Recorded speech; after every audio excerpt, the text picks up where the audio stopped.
अब बड़ा सवाल यह है कि इस भूकंप का वेनेजुएला के तेल प्रोडक्शन पर कितना असर पड़ेगा। फिलहाल वेनेजुएला के ऑयल इंफ्रास्ट्रक्चर को किसी बड़े नुकसान होने की खबर अभी तक नहीं आई है। भूकंप के केंद्र के पास मौजूद एक ऑयल रिफाइनरी को भी बहुत कोई ज्यादा नुकसान नहीं पहुंचा है।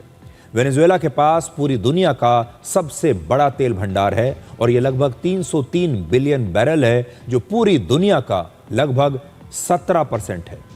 पिछले महीने वेनेजुएला भारत को कच्चे तेल की सप्लाई करने वाला दुनिया का तीसरा सबसे बड़ा सप्लायर है। यानी हम पहले नंबर पर रूस से तेल खरीद रहे हैं, दूसरे नंबर पर यूएई से, और वेनेजुएला हमारा तीसरा सबसे बड़ा तेल का सप्लायर है। भूकंप की वजह से वेनेजुएला के इंफ्रास्ट्रक्चर को नुकसान हुआ है और एक्सपर्ट्स ये मानते हैं कि अगर लंबे समय तक वहां पर बिजली की सप्लाई में रुकावट आई तो तेल के प्रोडक्शन और प्रोसेसिंग पर भी इसका बुरा असर पड़ सकता है। भारत के अलावा अमेरिका और यूरोप के देश भी वेनेजुएला से कच्चा तेल खरीद रहे हैं और वेनेजुएला में पिछले 6 महीने में असल में 2 बहुत बड़ी घटनाएं हुई हैं। पहला जो राजनीतिक घटना थी, इसी साल जनवरी में अमेरिका ने हमला करके वेनेजुएला के राष्ट्रपति निकोलस मदुरो को गिरफ्तार कर लिया था और वहां के तेल उद्योग पर अपना नियंत्रण स्थापित कर लिया था। और दूसरी जो घटना हुई है वो अब हुई है जब इस भूकंप की वजह से वहां बहुत नुकसान हुआ है। तो वेनेजुएला की जो हालत है वो पहले से ही बहुत खराब थी। आर्थिक रूप से वेनेजुएला बहुत बुरी स्थिति में पहले से ही था। उसके बाद राजनीतिक घटनाक्रम भी वहां पर, राजनीतिक अस्थिरता वहां पर थी।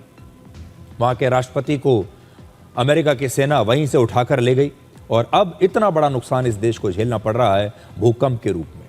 तो राजनीति से भी नुकसान हुआ, अस्थिरता राजनीति की वजह से भी है, आर्थिक अस्थिरता है और अब प्राकृतिक आपदा की वजह से ये इतनी बड़ी मुसीबत इस देश पर आ गई है। जो आकलन लगाए जा रहे हैं वो ये कहते हैं कि मरने वालों की संख्या हजारों में हो सकती है इस भूकंप में, और अगर ऐसा हुआ तो ये भी दुनिया के सबसे बड़े भूकंपों में से एक होगा। लेकिन क्या आप जानते हैं कि दुनिया के 3 सबसे बड़े भूकंप कौन से हैं? दुनिया का पहला सबसे बड़ा जो पहले नंबर का भूकंप है वो वर्ष 1556 में आया था। ये चीन में आया था और रिक्टर स्केल पर इसकी तीव्रता थी 8, जिसमें लगभग 8 लाख लोग मारे गए थे।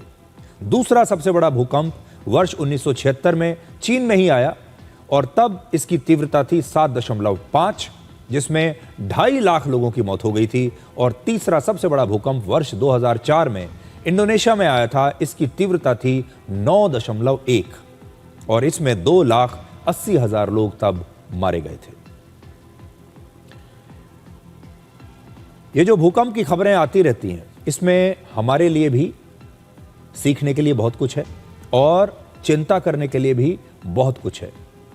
हम दूसरे देशों में जब भूकंप की तस्वीरें देखते हैं तो हमें दुख तो बहुत होता है, लेकिन कभी हम ये नहीं सोचते कि ये हमारे देश में भी हो सकता है। वेनेजुएला की तरह हमारे देश में हिमालय के क्षेत्र में भी कभी भी एक बड़ा भूकंप आ सकता है, क्योंकि हिमालय के क्षेत्र में भी 2 टेक्टोनिक प्लेट्स हैं।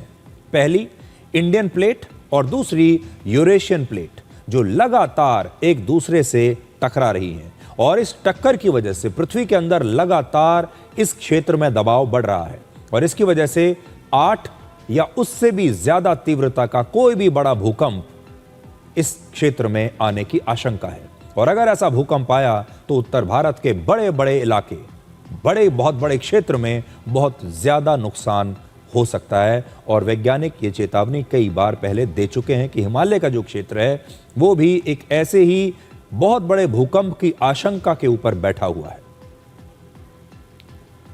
तो हम तो आपसे इतना ही कहेंगे और सरकार से भी इतना ही कहेंगे कि ये जो भूकंप है, कहने को तो यह प्राकृतिक आपदा है, इसे कोई रोक नहीं सकता, लेकिन इससे बचने के उपाय जरूर किए जा सकते हैं। अगर सरकारें अनुशासन से रहें, कानूनों का पालन किया जाए, अगर बिल्डिंग्स बनाते समय ध्यान रखा जाए इन भूकंपों का, और जो नियम बनाए गए हैं अगर उन नियमों में यह ध्यान रखा जाए कि अगर भूकंप आया तो ऐसी स्थिति में हमारे देश के लोग क्या करेंगे, किस प्रकार की बिल्डिंग्स हमें बनानी चाहिए, बचने के क्या क्या तरीके हैं, अगर ये सारी चीज़ें, ये जागरूकता हमारे देश में आ जाए तो नुकसान को ज़रूर कम किया जा सकता है। और आप जानते हैं, जैसा जापान एक बहुत अच्छी केस स्टडी हो सकती है, वहाँ पर अक्सर भूकंप आते रहते हैं, लेकिन पूरे जापान का जो सिस्टम है वो अब इन भूकंपों के आधार पर अपनी नीतियाँ बनाता है। वहाँ के जो लोग हैं वो भूकंपों को लेकर बहुत जागरूक रहते हैं, वो जानते हैं भूकंप आएगा तो क्या करना है। वहाँ की बिल्डिंग्स, सड़कें, इंफ्रास्ट्रक्चर सब कुछ इस बात को लेकर ध्यान में रखकर बनाया जाता है कि यहाँ पर कभी भी बड़ा भूकंप आ सकता है। और इसीलिए भूकंप तो आता है लेकिन वहाँ नुकसान बहुत कम होता है, लोगों की जान जो है वो बहुत कम जाती है।